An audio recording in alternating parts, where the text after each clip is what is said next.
Alright, so today I'm going to go over my knife collection that I have currently. I've got some of these older knives that I made a while back. This one's out of a little saw blade. And it has, I think this is elk antler, just glued to it as a handle. Hasn't fallen apart yet, but it needs rivets. But this was just one of the ones I didn't get rid of. And I got some railroad spike knives, the twisted handles. Those were selling like hotcakes for a while. A little mini cleaver from a leaf spring. It was a lot bigger, but the handle broke on it, so I just made it a little stubby handle.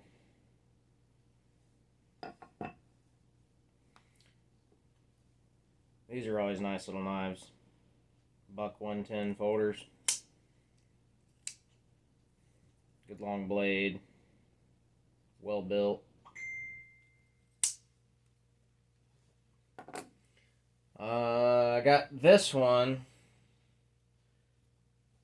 Now this is a cheaper knife. Really thin blade, which is great for cutting up stuff, but it's very thin blade. It can be damaged pretty easily, but it's got a good handle. Fits well. It's usable, but because of how thin it is, that'll hurt your hands really bad if you go to working on wood or anything with it.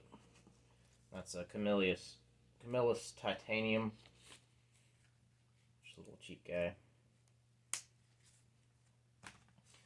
And then I got a bunch of these knives on some trade. I traded some agate and jasper and whatnot for a lot of these knives. The buck set, this single buck, CRKT, Kershaw.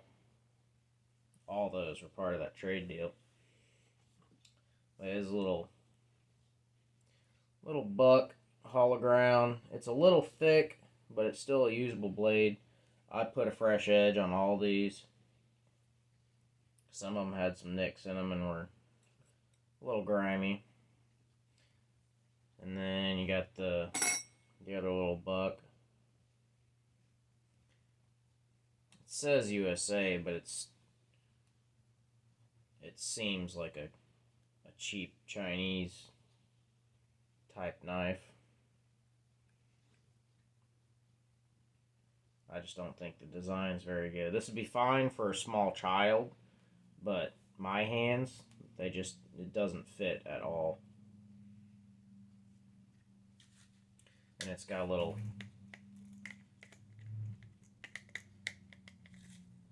sheath, doesn't work too great when you're trying to get it in there fast because you gotta find the hole. There's that little set. And then you got this little buck. This one fits better in the hand, but it's still really small. Really, it's kind of thick.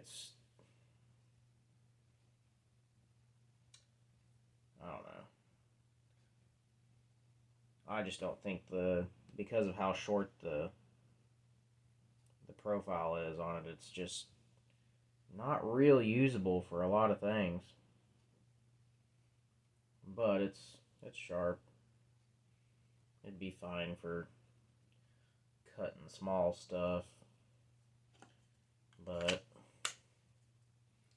there's that little guy. It has a nice little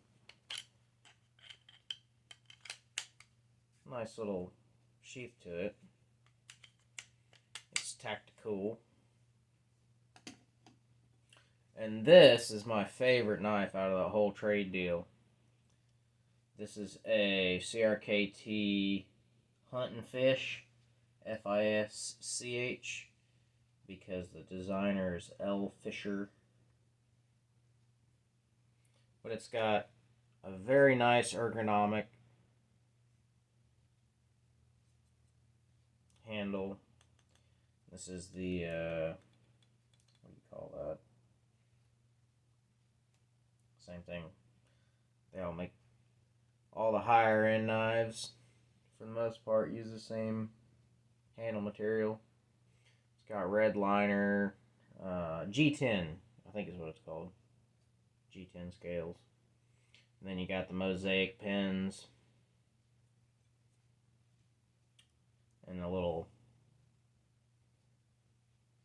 what do you call it, jimping. But it's factory jimping, which is still cool. It looks cool. And it's a nice usable blade. This would be great for just an all-around good little hunting knife.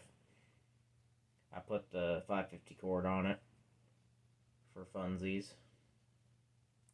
I will make a Crkt sheath for this eventually.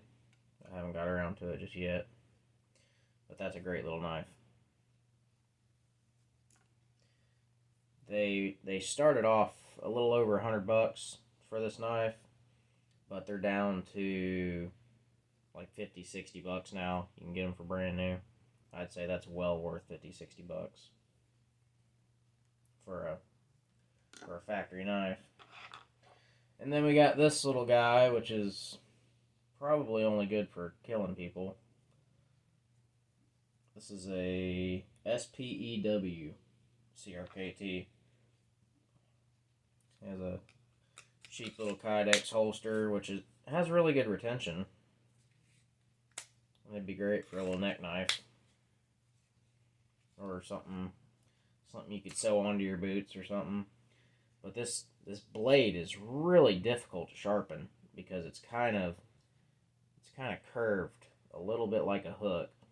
And when they sharpened it from the factory, the bevels not the bevels, but the sharpened edge was really not symmetrical at all. So when I went to go sharpen it on a stone, it was not fun. But it's a cool little design. It's got the G10 scales, little factory doodad that uses garbage little rope. On this next one, I redid it. I cut it off of there and put better stuff in it. But yeah, there's a little neck knife, CRKT SPEW. And then the next one is a CRKT Minimalist. Now this one fits perfectly in your fingers, and it gives you a little thumb rest. And this would be great for any kind of emergency situation where you just need an itty bitty small knife. It's big enough to where you could do some bigger things with it, and it's small enough to where you can just pack it away and you wouldn't even notice you got it. Nice, decent hollow ground blade that's fairly deep profile for a short knife like this.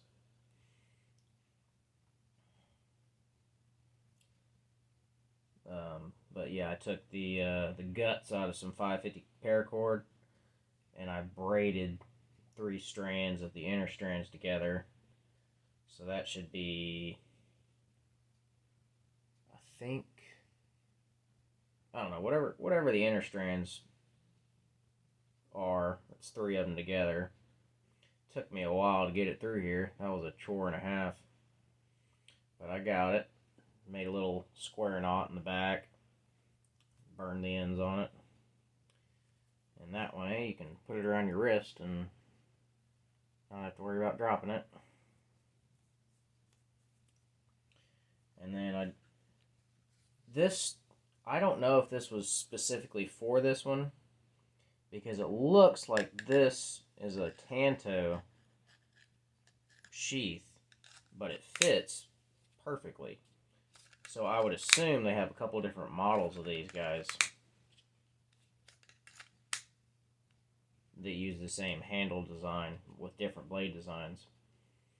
But I did the same thing with this one and braided the 3 550 cord gut strands together to make a nice little dangly bit that I can hang from my necklace or just use it as some other kind of survival cord if you ever get in that situation. That's a handy little knife. My personal opinion is that this knife, just because of the blade design, beats that one to death. And then on the last of the traded knives, we got this little National Geographic Edition Kershaw. It's the 1003Y model. It's got the little liner lock on it. And it's a little carabiner, which doesn't fit just right. I thought about lopping that off and grinding it to where it'd be smooth and you could just use it as a little pocket knife, but I decided I'd leave it just in case somebody wants it, or I just want to slap it on a backpack.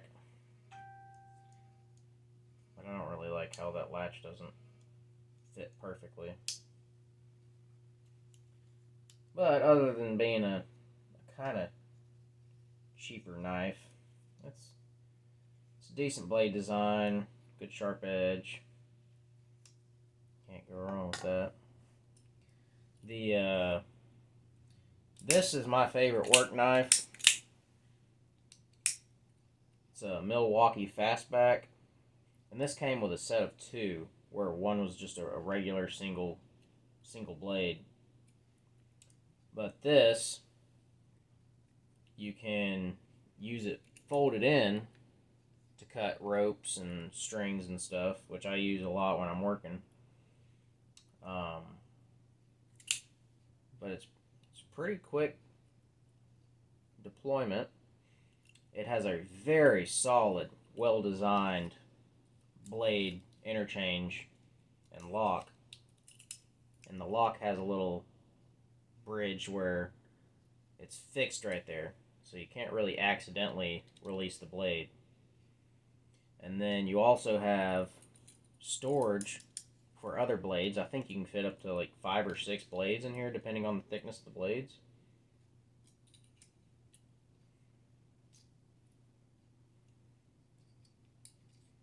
But yeah, I like that. I like that one a lot. It's very well built. I love Milwaukee stuff, and the little belt loop hasn't messed up at all. And I've used this one a lot, and will probably continue to do so for many years. And there's a little three blade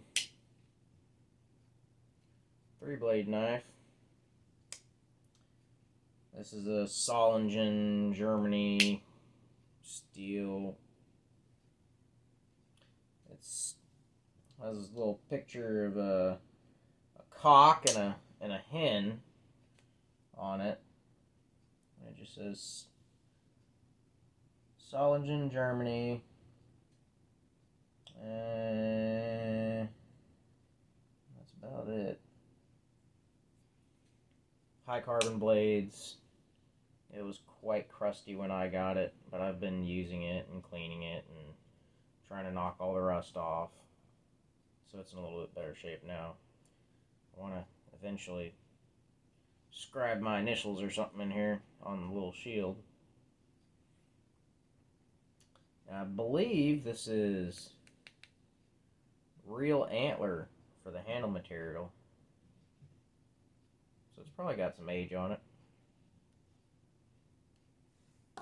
And then this little guy is a SOG little key knife that I carry on my keychain. And this little guy is very high quality for what it is.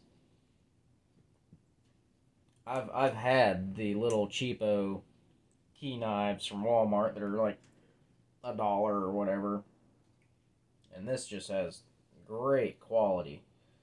Fantastic knife blade. It's just got a great blade profile and cutting edge. And they come out of the box sharp as hell. Very well reinforced rivets. Very nice, clean, solid lock. I use this a lot. And that stays on my keychain. Just a little guy. It's very useful.